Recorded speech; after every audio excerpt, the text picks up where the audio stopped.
nawe rero ubwanwa bwawe ndabona ntazi ukuntu bumeze neza ariko nta kibazo. Ubu se urashaka kugenda? Cyangirira mu banshaka kwivuga. Akibonye hari ukuntu mba nagize se?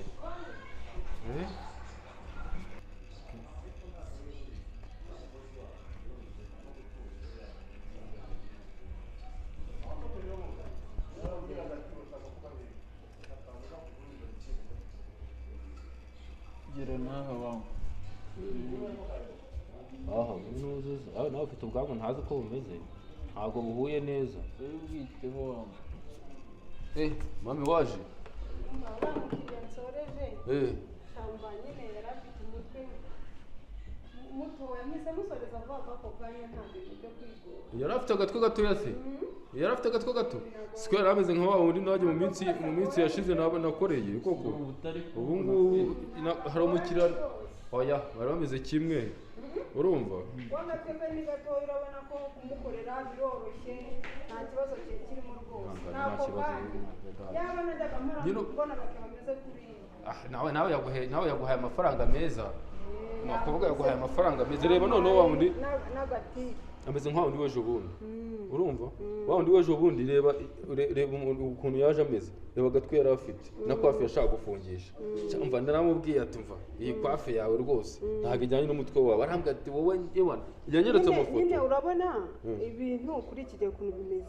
Abantu babona akantu umuntu yasutse cyangwa yafunze bakabona ni keza karamubereye. Ubuse kwafi urabona ntabwo ihuye n'umutwe we. Reka none se ndondebere kanze mukwe. Urabona ahangaha reba nk'iyi kwafi y'uyu mukobwa reba ukuntu afite imisaya miremire ariko we yari afite agaseye kangana guki nasukoza nkabasagwa nafunga shinyo bikanga mwendebere akosha n'abakeba basiga batuzengereza yari guhitamo akandi gakwafi katari akangaka kasi none se kana muhitiyemo ingi yakayabo ningi niyo namuhitiyemo ibingi uyu mukobwa wenda sukuri kano urabona ko ari sawa kari kujya wao twasukuje bagiye muri brad show babonye urabona ko ari sawa rero yanyeretse kwafi cyo gusa nawe murumva arangije urumva kwa kundi ubona umuntu ikintu cyamubereye ukumva ko nawe akumva abakira bimitse se bora bayobewe nabo niko babimereye ndondebero reba kuntu amusokoje akagenda ameze wabibonye ako bare yajya abantu nabo baransetsa shaho urabona ko ntago ari sawa hoya nibyo nejo bundi rega ntago ari wo bwa mbere reba wa wundi wigeze kuzana n'umugabo we nawe kwafi yashakaga yari imeze nka kuriya urumva nyine kwa karaga kwafi kagezweho abantu bose baragahaye kandi nta bintu byose bigezweho byakora ako ngenda avuga ngo reka njye mbareka kandi nikorera umuntu agiye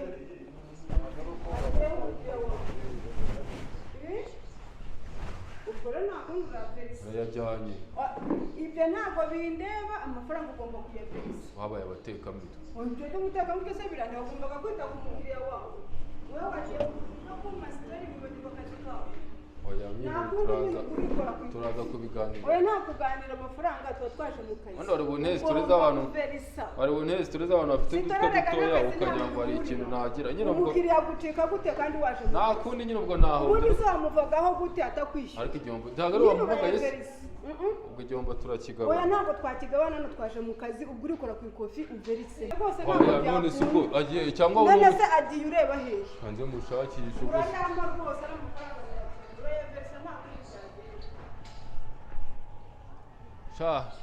arayajyanye wallahi n'umutekamitwe wawe urikora ku ikofi ku ikofi gute